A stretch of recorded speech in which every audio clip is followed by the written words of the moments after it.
에스더 8장입니다.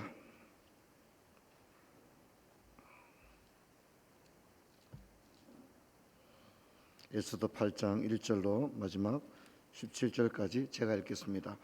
그날 아하수에로 왕이 유다인의 대적 하만의 집을 왕후 에스더에게 주니라. 에스더가 모르드게는 자기에게 어떻게 관계됨을 왕께 아뢰었으므로 모르드게가 왕 앞에 나오니 왕이 하만에게서 굳은 반지를 빼어 모르드게에게 준지라. 에스더가 모르드게에게 하만의 집을 관리하게 하니라. 에스더가 다시 왕 앞에서 말씀하여 왕의 발 아래 엎드려 아각 사람 하만이 유다인을 헤아려 한 악한 길을 제거하기를 울며 구하니 왕이 에스더를 향하여 검규를 내미는지라. 에스더가 일어나 왕 앞에 서서 이르되 왕이 만일 즐거워하시며 내가 왕의 목전에 은혜를 입었고 또 왕이 이 일을 좋게 여기시며 나를 좋게 보실진대 조서를 내리사 아각 사람 함므다다의 아들 하만이 왕의 각 지방에 있는 유다인을 진멸하려고 깨하여선 조서를 철회하소서. 내가 어찌 내 민족이 화당함을 참아보며 내 친척이 멸망당함을 참아보리까 하니 아하수에로 왕이 왕후 에스더와 유다인 모르드게에게 이르되 하만이 유다인을 살해하려 함으로 나무에 매달렸고 내가 그 집을 에스더에게 주었으니 너희는 왕의 명의로 유다에게 조서를 뜻대로 쓰고 왕의 반지에 인을 칠지어다. 왕의 이름을 쓰고 왕의 반지로 인친 조서는 누구든지 처리할 수 없음이라 하니라.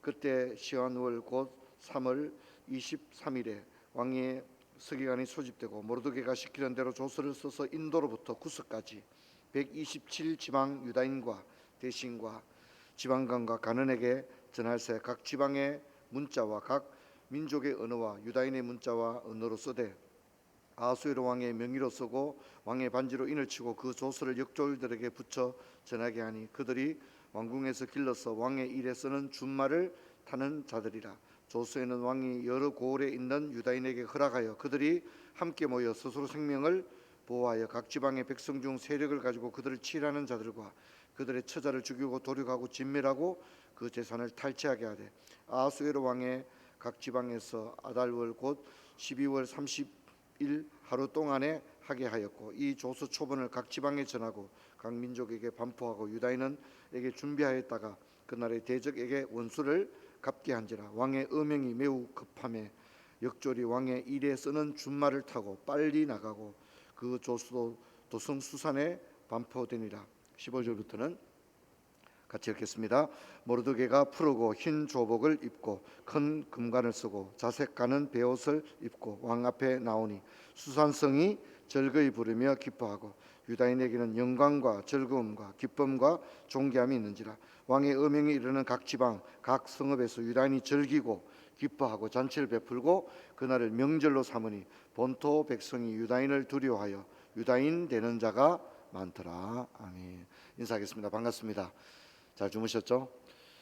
오늘 또 날씨가 아주 춥습니다. 여러분 건강에 유의하시길 바라고요. 또 우리 어제부터 우리 특세 선물 불출하고 있는데 꼭 다 받아가실 수 있도록 그렇게 하시면 좋겠습니다. 40일 특세도 이제 3일을 남겨두고 있는데 끝까지 최선을 다해 주시고 좀 너무 많은 분들이 애쓰고 수고했습니다. 방송으로 섬겨 주신 분들, 찬양 인도하시는 교역자들과 우리 성도님들, 반주로 섬겨주신 분들 모두 너무 애쓰고 수고 많으셨습니다. 끝까지 승리할 수 있도록 마음을 모아주기를 바랍니다. 에스더 이야기는 페르시아 제국 내에 있는 유다인이 이제 하나님의 역사로 말미암아 민족 말사의 절체절명의 위기에서 벗어나게 된다는 그런 이야기입니다. 그래서 이 이야기는 마치 이스라엘이 이집트에 오랫동안 노예로 있다가 출애굽하게 되는 일만큼이나 참 놀라운 그런 민족사의 이야기가 아닌가 그렇게 생각됩니다. 그리고 하나님께서 그들을 구해주죠. 우리가 며칠 전에 유대인 잔혹사 기억나시죠? 그들이 2011년 동안 나라를 잃어버리고 있다가 1948년 5월 7일에 영국의 한 호텔에서 독립을 선언하고 나라를 차지하는 이야기들, 그리고 4차 중동 전쟁까지의 역사를 살펴봤습니다. 사실은 불가사의한 역사죠. 2011년 동안 나라 없이 전 세계를 떠돌아다니던 이스라엘 사람들이 이스라엘을 건국하게 되는 그런 이야기는 진짜 너무나도 불가사의한 그런 이야기 아닙니까? 근데 그만큼 우리나라 역시 참 말할 수 없는 전 세계에 흩어져서 유리 빈빈하며 나라의 자주를 완전 잃어버리고 언어도 잃어버리고 그렇게 살아야 했던 우리나라입니다. 교회도 얼마나 박해를 많이 받은지 모릅니다. 일제강점기 36년 동안에 우리는 많은 압박을 받아야 했습니다. 그래서 1945년도에 독립되지 않습니까? 1942년도에는 감리교, 장로교 이런 게 다 없어집니다. 그래서 일본에서 감리교, 장로교 이런 거 하지 마라, 침례교 이런 거 하지 마라. 그래서 일본 분들이 자기들이 교단을 만드는데 그 교단 이름이 조선혁신교단이라는 교단을 만듭니다. 이제 일본 앞잡이 목사들을 다 내세워서 교단을 만들게 되죠. 그게 동조하지 않는 목사들은 다 쫓아내게 되고 또 이제 선교사님들도 다 추방을 당하게 되는데 그때 어떤 일이 있었냐면 우리 성경 66권 가운데 모세오경과 요한계시록을 읽지도 말고 설교도 못하도록 금지령이 내려지게 됩니다. 그리고 이제 독립을 앞두게 되던 1943년도에는 얼마나 어처구니 없는 일이 있었냐면 신구약 66권 가운데 아무것도 보지 말고 사복음서 외에는 성경을 읽지도 못하고 다른 거 읽으면 안 돼요. 그리고 이제 설교도 사복음서밖에는 설교를 못하도록 그런 조치들이 취해집니다. 물론 이제 일본은 그 히로시마와 나가사키에 떨어진 원자 폭탄으로 인해서 이제 항복을 하게 되죠, 그죠? 그리고 패전 국가가 되어지는 뭐 그런 역사를 가지고 있지만 이제 교회 역사를 연구했던 저 입장에서는 히로시마보다 더 심각한 얘기는 뭐냐면 하나님의 말씀에 일본이 어떻게 해요? 손을 대었다는 것. 거룩하신 하나님의 말씀에 손을 댄다고 하는 것. 1.1획도 더하거나 빼지 말라고 했는데 하나님의 말씀에 손을 댄 거죠. 여러분 그것이 얼마나 두려운 것입니까? 여러분 하나님은 역사의 주관자가 되시는 줄로 믿습니다. 내일은 이제 우리 유대인 잔혹사 살펴봤으니까 제가 이 에스더를 하면서 우리나라가 얼마나 이게 지금 나라가 지금 있다고 하는 것 자체가 기적입니다. 우리나라가 그런 이야기들 그리고 우리 민족이 얼마나 전 세계에 흩어질 수밖에 없게 되었는지 하는 것들 내일 제가 좀 여러분들과 함께 이야기를 나누려고 합니다. 자, 에스더는 10장으로 이루어져 있습니다. 짧죠, 그죠? 10장으로 이루어져 있는데 1장부터 5장까지는 하만이 이제 득세하는 겁니다. 그러면서 유다 민족이 이제 일촉즉발의 위기에 처하게 되는 그런 이야기가 1장부터 5장까지 전개가 됩니다. 자, 그럼 이제 6장부터는 에스더 6장부터는 이제 사건의 새로운 실마리가 생기게 되죠. 그리고 이제 결국은 하만이 죽게 되고 불임절이 제정되게 되는 그런 이야기들을 다루고 있습니다.